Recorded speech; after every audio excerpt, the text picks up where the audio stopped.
social animal is to act. And people who are really successful are actually really good actors. They know how to perform in front of the people who work for them, in front of the public. They're not being exactly who they are. They're not being completely authentic. They're playing a role and they're good at it. So you're an actor.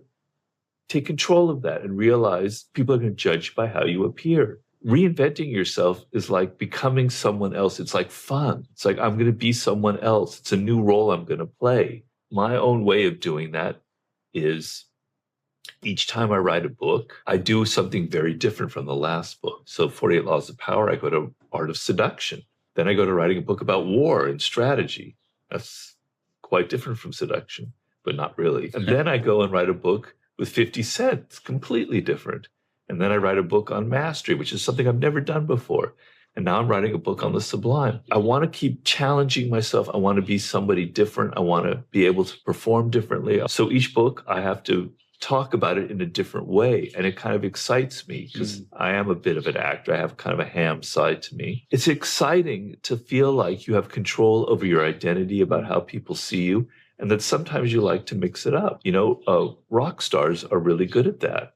Michael Jackson was kind of the master of it. He was never quite the same person. He was always changing. I like the idea of never staying still, of always moving, adapting, and becoming a different person. If people get to know you too well, if they know exactly who you are, and this is like later in your career and you're in your 40s, they tune you out because they're too familiar. They know who you are. They're bored with you and they're going to move on to somebody else. I've been married for 23 years. I think it's because I keep reinventing myself. So she hears a new person with a new story. Otherwise, she would have left me long ago. I totally agree with it. Yeah. You want to keep the public on their toes. Like they haven't quite figured out Simon Squibb. He's suddenly coming out with this other idea, I don't know what that would be. Well, we didn't know who he was. How interesting. As opposed to, oh God, I'm so tired of that guy. I've been looking at him for months.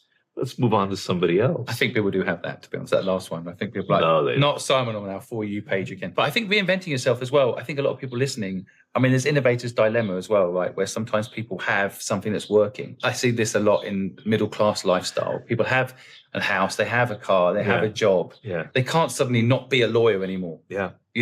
So how do you make sure you reinvent? Is there a hack there that people how do you reset yourself? The world is working against you.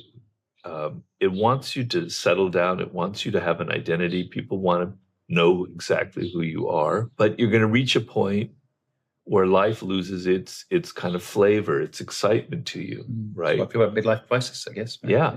And you want to anticipate that. You want to be fluid in life. You want to be, my last chapter of the 48